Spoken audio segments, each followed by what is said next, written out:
una voz de esperanza. Cápsula de Escuela Sabática. Esta es la Iglesia Adventista Central de Bucaramanga, así es que sean todos bienvenidos a esta tierra hermosa.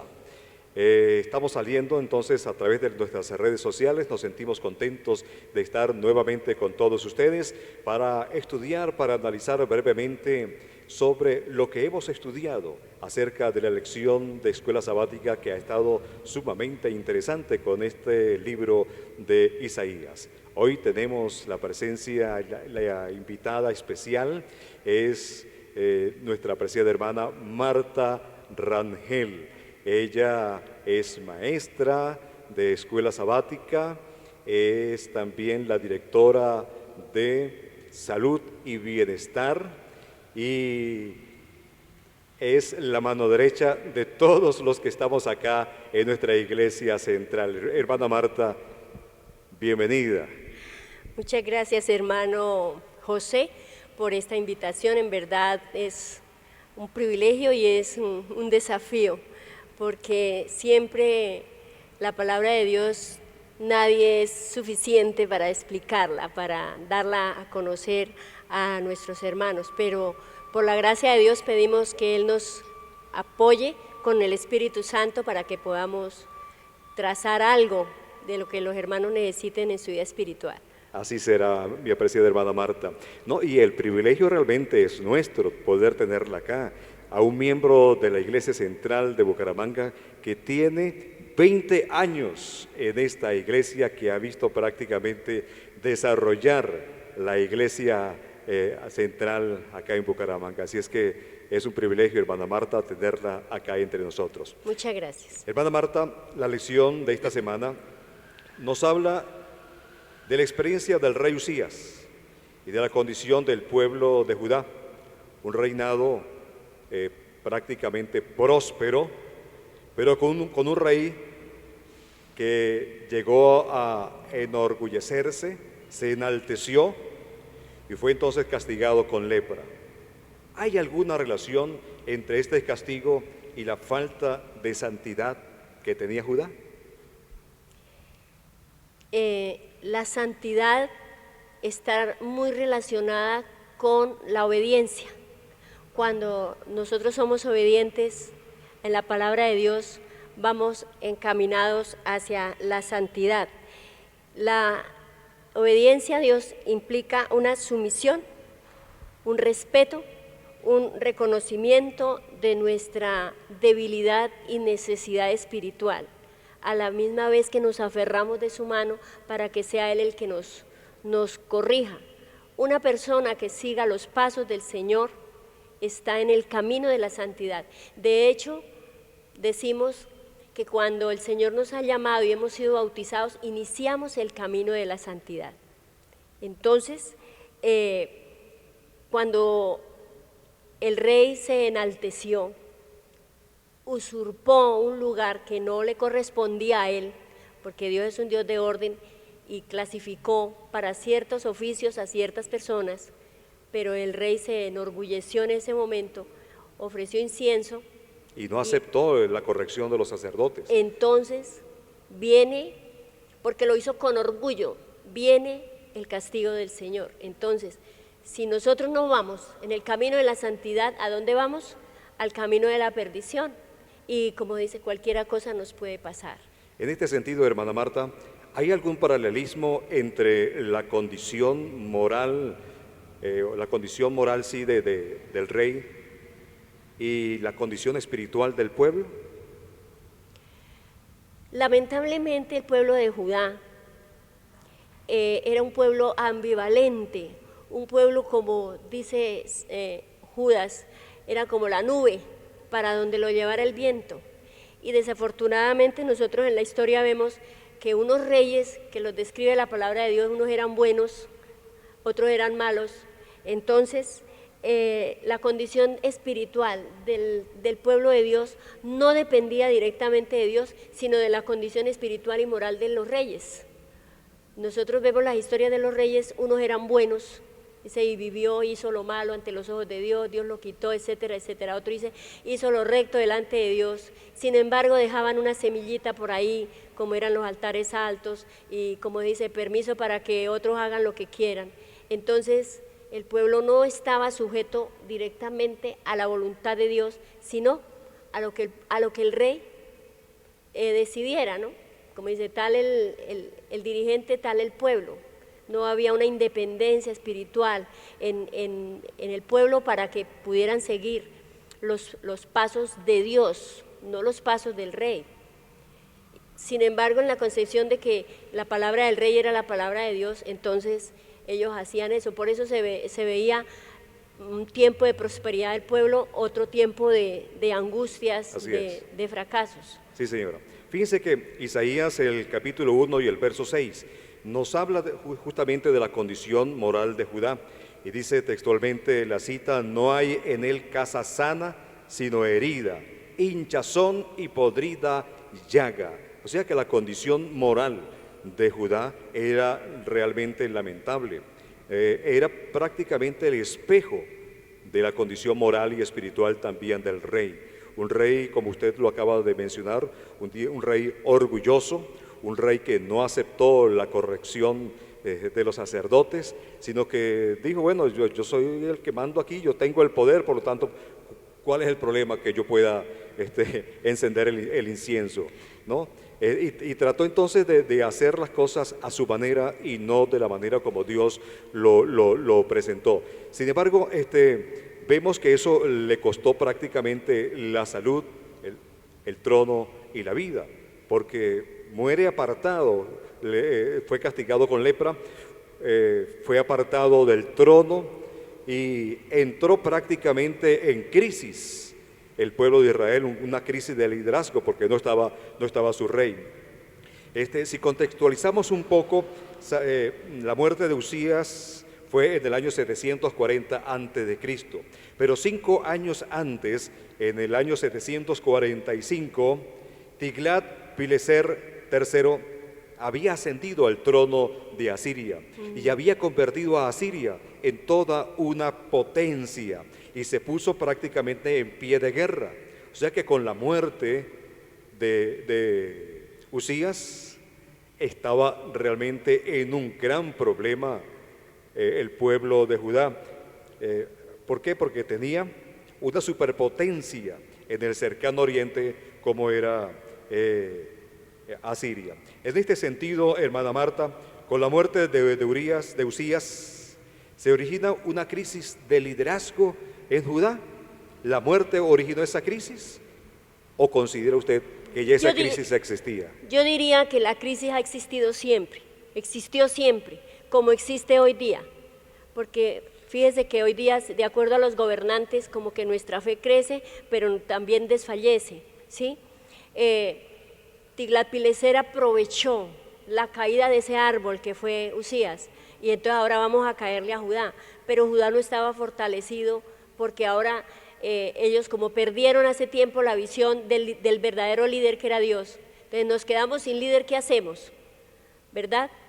Entonces, eso me hace acordar también de cuando Saúl hizo la ofrenda sin tener él que hacerla. O sea, poco a poco se fue alejando de Dios. Cuando los hijos de Aarón ofrecieron incienso extraño. O sea, el hecho de tener un rango, digamos así, en la iglesia, no me da permiso para hacer lo que quiera y pasar por encima de la voluntad de Dios. Y entonces, hermana Marta, para cerrar este primer bloque, tal cual como usted lo acaba de decir, ¿cómo debe ser entonces un líder en el pueblo de Dios?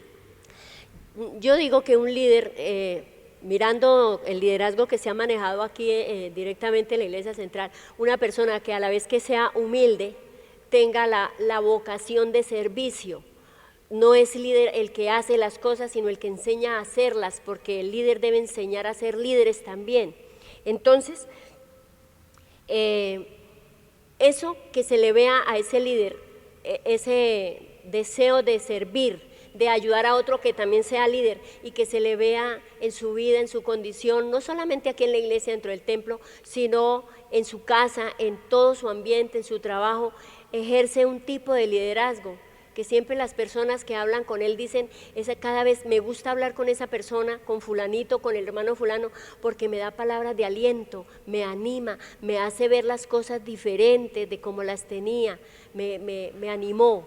Entonces yo creo que ese es un tipo de líder que está siendo dirigido por Dios y que le está sirviendo a Dios. Bien, hermana Marta, conversar acerca de la problemática del liderazgo del pueblo de Judá, un líder que prácticamente se contemplaba a sí mismo y contemplaba su poder y dejó de contemplar al dador de la vida, al dador de la inteligencia, de la sabiduría, al dador absolutamente de todo, al Creador. Se le presenta entonces un llamado a Isaías como profeta. Y el profeta tiene una visión. Y quisiera en esta segunda parte de esta cápsula de escuela sabática que pudiéramos analizar un poquito acerca de la primera parte de la visión de Isaías y pudiéramos entender quién tiene el control del problema. Observamos entonces a Isaías que contempla la gloria de Dios. Escuchó a los serafines cuando exclamaron, Santo, Santo, Santo. Yo me imagino y solamente al pronunciarlo se me eriza la piel. Ahora imagínese a Isaías allí escuchando a ese serafín, cómo reverenciaba el nombre de Dios. Un humo llenó en aquel momento el templo. Ante una problemática tan grande y una responsabilidad inmensa que le tocaba recibir Isaías, ante esos problemas y vicisitudes que se nos presentan, hermana Marta, ¿quién debe tener el control? Si nosotros somos entregados al Señor de verdad, en esa creencia firme del Señor, de su existencia, de su realidad, a Él es que debemos llevar los problemas y que Él los solucione, nos hable a través de su Espíritu Santo. Muchas veces queremos solucionarlo nosotros mismos, a nuestra manera, y nos hemos dado cuenta que si bien nos da una solución inmediata, pero más adelante esa solución nos repercute en un problema mayor. Entonces, debemos dejarle el control de nuestra vida y de nuestros problemas a Dios. Tampoco desentendernos, estar atentos a la señal que nos dé de solución al problema. No desconfiar de su existencia, de su realidad, de que Él está manejándonos a nosotros, de que Él está al tanto, ¿sí? Cuando Eliseo se sintió solo y el Señor le mostró que habían a Elías 7,000 que no habían doblado rodilla. Y a Eliseo le mostró los carros de fuego rodeándolo. Así no es. Estamos solos, no estamos A Daniel, solos. cuando su mundo se le estaba desmoronando. Exactamente. Entonces, tenemos muchos casos demostrados y sin embargo, eso debe servirnos para afianzar nuestra fe. Y los tiempos de hoy no están mejores que los tiempos del pasado. Sin embargo, el Señor escucha a aquel que con corazón contrito invoca su nombre y pide su ayuda y está dispuesto a recibirla. Con respecto a los serafines, hermana, escuchar los serafines exclamar santo, santo, santo, es muestra no solo de que Dios es santo, sino que también exige santidad a su pueblo. ¿Qué podría decirnos sobre esta exigencia que nos hace Dios? Primera de Pedro 1:16 y Levíticos 11:44, el Señor nos llama a ser santos, dice, sed santos porque yo soy santo. Es decir, el que quiera andar con el Señor debe ser santo, ¿sí? Eso de pronto me hace acordar de un hecho que comentó en una parábola del Señor cuando el hombre que no se quiso poner los vestidos entró a la boda. Nosotros no podemos ser santos a nuestra manera. Así es. Tenemos que ser santos según la condición de Dios. Dice, sin santidad nadie verá al Señor. Entonces tenemos que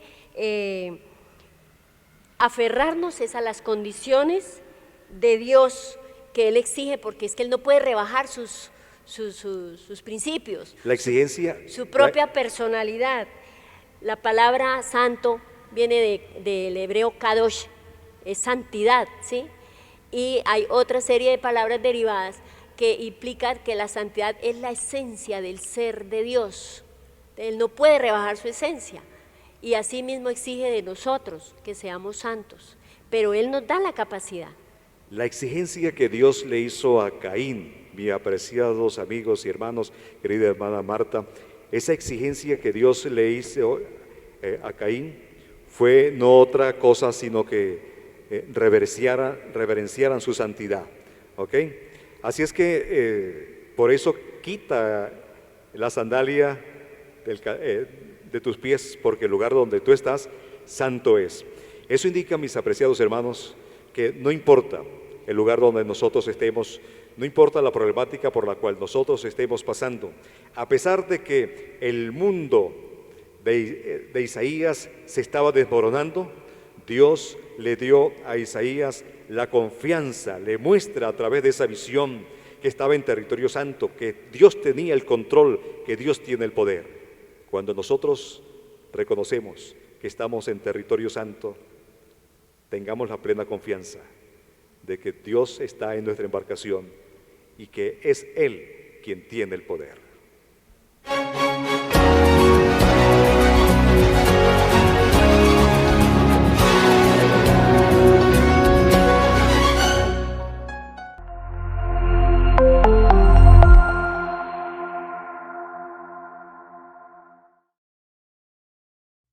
Hoy tenemos buenas noticias para ustedes. Nuestra Iglesia Central de Bucaramanga ya tiene aplicación. La pueden descargar a través de Play Store los que tienen dispositivos diferentes a iPhone y para los de iPhone a través de la App Store.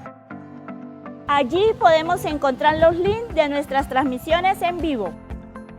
Allí podremos encontrar información importante, información de nuestros clubes, aventureros, conquistadores, guías mayores. Encontraremos los anuncios más importantes de la semana, los eventos que vienen, campañas y demás. Y pueden dejar también sus pedidos de oración. Así que no olvidemos. Descarguen ya nuestra aplicación.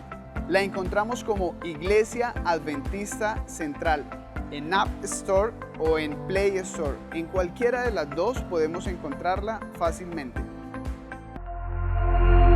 Interesante. En la visión que tuvo Isaías, recuerden que el templo se llenó de humo. Pensó Isaías que era su fin, pues estaba viendo la gloria de Dios. Clamó el profeta reconociendo su pecado y reconociendo el pecado que tenía el pueblo de Judá, y entonces comprendió que su imperfección y deficiencia sería incapaz de cumplir la misión. Qué bonito, ¿no? El reconocer que él no tenía esa potestad para poder cumplir la misión que Dios se le estaba encomendando, y mucho menos en aquella problemática tan inmensa, próximo a una guerra. Cumplir una misión de esa manera no se sentía él capaz, y viendo la gloria del Señor, pues comenzó a sentir temor. Y entonces dice las Sagradas Escrituras que el serafín aplica el carbón a Isaías y no al incienso. Qué cosas tan interesantes. Aplica el serafín el carbón a Isaías y no al incienso. Ante esto viene una interrogante, hermana Marta. El hecho de que Dios se haga presente su gloria a Isaías, presenta su santidad, e Isaías inmediatamente reconoce que él, en la condición como está, no puede alcanzar esa santidad. ¿Cómo podemos entonces nosotros alcanzar esa santidad?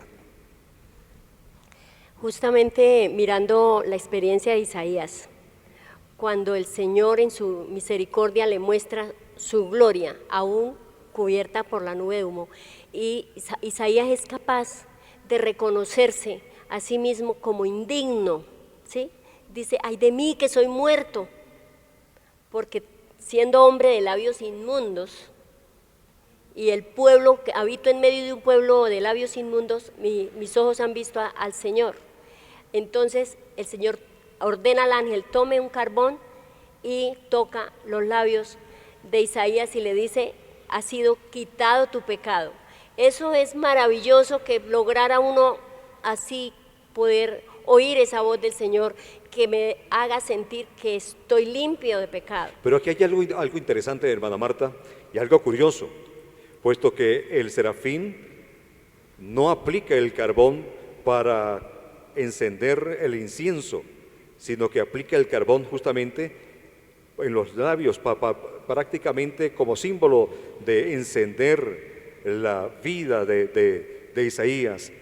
¿Qué contraste podemos encontrar entre Usías e Isaías? Usías, alguien que quería ofrecer incienso, y Isaías, que prácticamente fue el incienso. Se convirtió en ese incienso agradable delante de Dios Isaías, porque Usías viene con su propia suficiencia, Usías viene con el título, soy el rey, y por consiguiente todo el mundo debe obedecerme a mí y lo que yo diga debe ser ley, mientras que Isaías, siendo un profeta, siendo del pueblo, siendo súbdito de ese rey, sin embargo se dispone no solamente al rey, que de hecho ya Isaías ve que las decisiones últimas de Usías, porque él al principio actuó correctamente, sino que después el orgullo, la riqueza, el poder lo desvió. Entonces Isaías se sujeta no al rey sino a Dios y se reconoce a sí mismo y puede el Señor actuar, lo limpia con ese carbón, lo convierte en incienso delante de su presencia. La misma vida de Isaías se convierte en una ofrenda a Dios. Y fíjense que eso ocurre prácticamente en el santuario. Ahora, a eso me trae una interrogante. ¿Dónde alcanzar entonces la santidad? ¿Es el santuario de Dios un lugar de aliento para nosotros los cristianos? Por eso el apóstol San Pablo dice que no debemos dejar de congregarnos como muchos tienen por costumbre. Si bien es cierto, nosotros hacemos culto en la iglesia, en la casa, hacemos el devocional, en fin, una cantidad de actividades para la satisfacción espiritual. Sin embargo, cuando nosotros llegamos a la casa de Dios, donde debemos ser conscientes de su presencia en este lugar, entonces nuestro espíritu se sobrecoge a la vez que sentimos un gozo de estar acá y nos sentimos más cerca de Él que en nuestros hogares o en la calle. Uno ora, habla con Dios en la calle, en la casa, pero aquí es el sitio especial. Aquí yo puedo ser explícita, ser sin tapujos, sin conveniencias, porque después de todo, ¿quién se le esconde a Dios? Pero entonces Él está dispuesto, por eso dice más adelante, venid a mí, venid los que estáis cargados, yo os hago descansar. Cuando uno viene a la iglesia, al templo, y se encuentra con la iglesia, que son los hermanos, nos recoge, nos acoge un regocijo, nos sentimos alimentados con tanta fuerza para seguir las luchas del diario vivir. Para mí, en la iglesia, en el templo, en las digamos así, las liturgias nos conducen cuando venimos con un corazón dispuesto a oír la voz de Dios, no a oír la voz del hermano que me está quitando la atención, sino a oír la voz de Dios. Yo debo venir con un corazón dispuesto a oír la voz de Dios, me acerco más a la santidad. En el templo encuentro la posibilidad de alcanzar más la santidad que Muy el bien. Señor quiere. El salmista en el Salmo 73, 17 lo manifiesta de la siguiente manera: hasta que entrando en el santuario de Dios comprendí el fin de ellos. Y es que aunque Cristo resucitó y ascendió al cielo, continuamente, mi apreciada hermana, carga consigo el suceso de la cruz. Y siempre va a estar allí presente ese suceso. Y ese suceso transforma nuestras vidas. Justamente allí, en el lugar donde está Cristo en este momento, es el santuario celestial. Amén. Y nos motiva a nosotros entonces también a poder reconocer que la única manera también de alcanzar la santidad es acercarnos al santuario, que es Cristo Jesús. Así es, así es. Estamos ya prácticamente en la última parte del análisis y la reflexión de la lección de esta semana. Y en esta última parte quisiéramos, hermana Marta, detenernos brevemente en ese Dios de oportunidades, ese Dios que ve a un pueblo que, a pesar de ser renuente, a pesar de tener un corazón duro, a pesar de mandarle los profetas para que analicen su vida espiritual y cambien su conducta moral, ética, social, familiar, espiritual, son recurrentes, siempre caen en el mismo error, en el mismo pecado. Sin embargo, Dios siempre se mantiene allí buscando la manera de alcanzar la salvación, de que ellos puedan alcanzar la salvación. Hermana Marta, ¿Dios es un Dios de oportunidades? De muchas oportunidades. Siempre nos está dando la oportunidad. Y justamente ahí mismo en Isaías 1:18 dice: venid, venid y estemos a cuentas. Siendo que nosotros lo ofendemos a Él, sin embargo, Él es el que nos busca. Él es el que nos llama y nos pone su plan. Miren, aquí está, escoja. Si vuestros pecados fueren como la grana, como la nieve, serán emblanquecidos. Así Eso es una oferta genial. ¿Quién la puede despreciar? Sí, si son rojos como el carmesí, vendrán a ser como blanca lana. ¿Por qué dice blanca lana? Porque hay lana negra también. Pero blanca lana. O sea, no debemos nada a nadie si le aceptamos a Él cuando venimos. ¿Qué oportunidad mejor? Nosotros lo ofendimos a Él, lo ofendemos, sin embargo Él es el que se ofrece. Venga, reconcíliese, ¿sí? El Señor nos muestra el camino de la vida y el camino de la muerte, pero dice: escojan el camino de la vida para que les vaya bien. Es el Padre amoroso que nos muestra la debilidad, nos muestra el pecado, pero nos muestra la solución. Y siempre está dando oportunidad. Nuestra oportunidad llega ¿hasta cuándo? Cuando fallecemos. Y si no la aprovechamos antes, el problema es que como no sabemos cuándo vamos a fallecer, esa oportunidad la tenemos que aprovechar diariamente para que yo sea, digamos, acogida en el plan de santidad que Dios tiene para mí. Por eso el Señor en nuestro versículo bandera de nuestra iglesia es San Juan 3:16, ¿cierto? Para que todo aquel que en él crea no se pierda. Exactamente, entonces no podemos decir Dios no me dio la oportunidad. O sea que Dios es realmente un Dios de Dios oportunidades. es un Dios de oportunidades permanentes. Sin embargo, hermana Marta, posiblemente allí detrás de cámara alguien pudiera de pronto estar pensando: sí, Dios es un Dios de oportunidades, pero ¿qué pasó con Faraón en el tiempo de Moisés? La Biblia dice que Dios mismo endurecía su corazón. Entonces, ¿cómo hablamos de un Dios de oportunidades si hay un texto bíblico que dice que Dios endurecía el corazón de Faraón? ¿Cómo interpretar eso y contrastarlo con tener un Dios de oportunidades?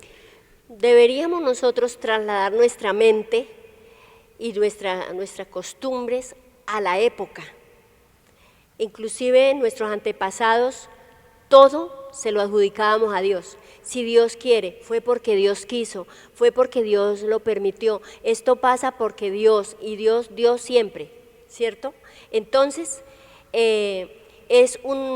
tendríamos también que trasladar nuestro lenguaje y nuestro entendimiento de nuestro lenguaje hoy a esa época. Todos se lo adjudicábamos a Dios, sin embargo, eso era la oportunidad no solamente de que Faraón viera el poder de Dios, sino de que Moisés estuviese seguro de su plan. Él estaba empecinado en hacer la voluntad de Dios. Dios le había dicho, saca a mi pueblo, llévate a mi pueblo.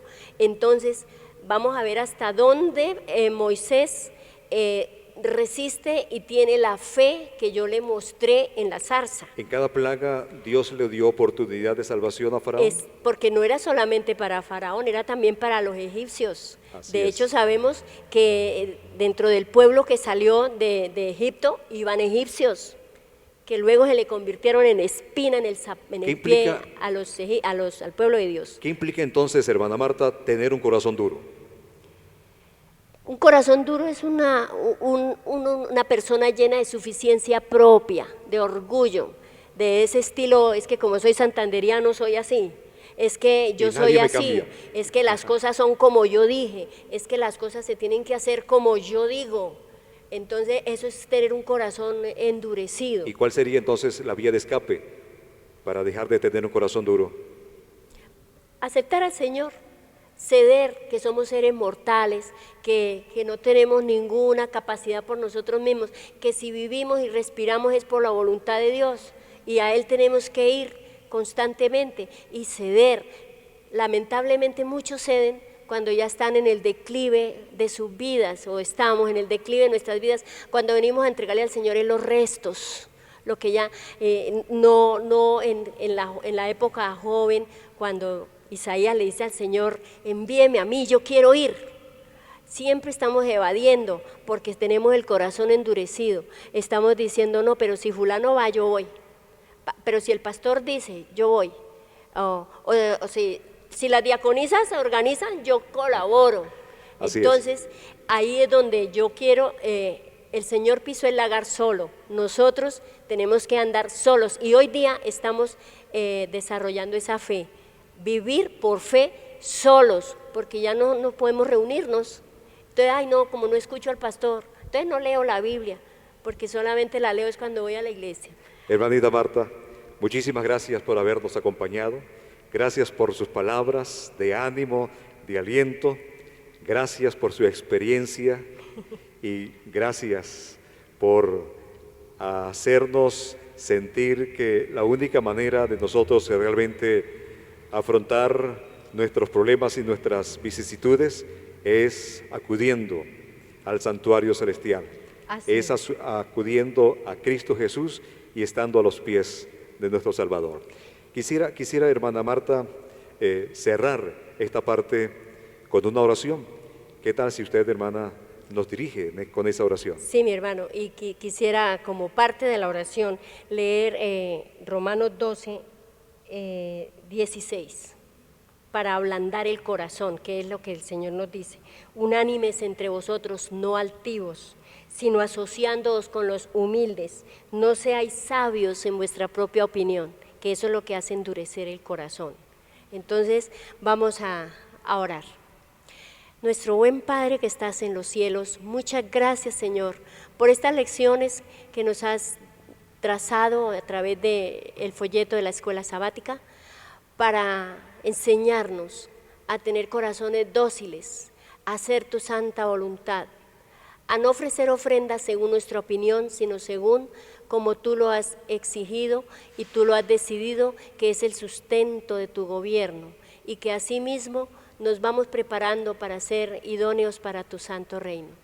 Permítenos, Señor, oír tu voluntad y que no sea por el dirigente de turno que nuestra vida espiritual crezca o desmaye, sino que nuestro único y suficiente dirigente, el Señor Jesús, sea el que guíe nuestras vidas y podamos alcanzar con tu ayuda, con tu dirección y tu perdón, la santidad necesaria para que un día podamos ver a Dios en la hermosura de su santidad. Gracias por este programa, gracias por tu santa palabra, gracias porque nos cuidas y porque siempre nos asistes en todas nuestras necesidades. En el nombre y por los méritos del Señor Jesús, nuestro Salvador, te lo rogamos y te lo agradecemos. Amén. Amén. Mis apreciados amigos y hermanos, muchísimas gracias por su atención. Estaremos con ustedes, Dios mediante, la próxima semana.